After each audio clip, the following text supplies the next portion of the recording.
To the first round in the Danish Championships.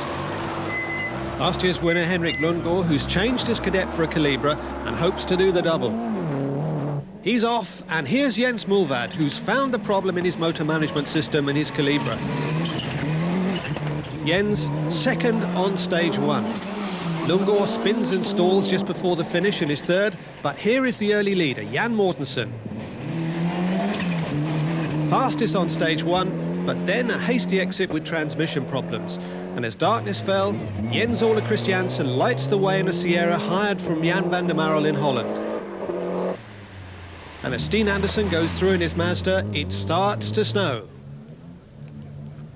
But Peter Rennie Jensen does enough to tie for the overnight lead in Group N with Andersen. And when they woke in the morning, it was winter all over again.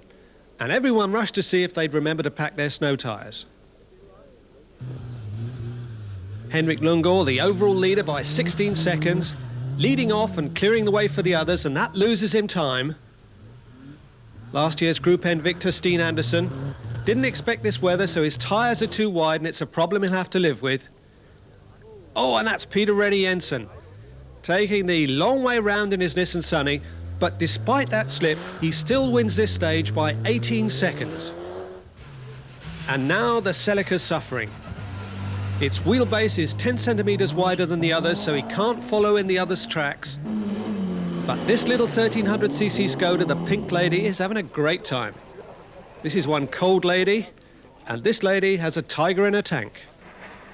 The snow's stopped, the roads are clearer, and Lundgaard is the leader, but only by 2 seconds.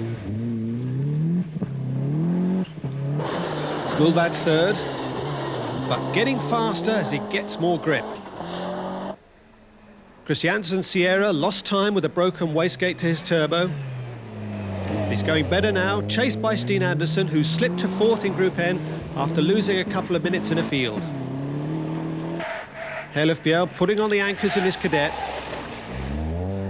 But Peter Rennie Jensen, too fast and too late in his Nissan. He was just 2 seconds off the lead, but not anymore, that's lost him time. But it could have been worse. And Sorensen really breaking the tapes in his Golf. A nice recovery there. Jan currently second in A7, but he is forced to retire after the next stage. As we retire to the last stage. Henrik Lundgaard, he's had a really great rally in his Calibra. Now over 1 minute up, a really mature drive. Jens Mulvad has regained second place. He's over 1 minute down though. His suspension needing a lot of work before the next rally. And a final flourish from Andersen sees him take 3 minutes off the last 3 stages. And that gives him second place in Group N. Jens Ole Sorensen loves these conditions. See how he throws the Pink Lady round the bend. And he comes home in 8th place overall. Peter Rennie Jensen wins Group N, 3rd overall in his first drive in the Nissan. Holger Heller thought he had 4th place sewn up until Andersen came storming past. 5th place overall for the Escort. And here's a new boy, Peter Olsen, in an old Escort. Running out of road there and giving the spectators some exercise. In A7, the honours went to Mikkel Sorensen. His cadet slightly the worse for wear. And those 3 guys are lost. It's over there. No, that is the way home. And here's Olsen's Escort, losing it on the hop and playing at being a snowplow. That was a nice one, Peter.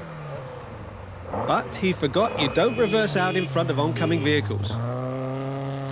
So Henrik Lundgaard wins his first ever rally, 1 minute 9 seconds ahead of Mulvad Celica, with Rennie Jensen's Nissan Sunny third. As we quickly hop over to Holland, in the Golden Tulip Rally, there's a hop which, taken slowly, is a non-event, but if you've got your foot hard down and faith, it can be very interesting. Watch out for the really wild ones in our next Eye on Europe. That's it. Bye for now.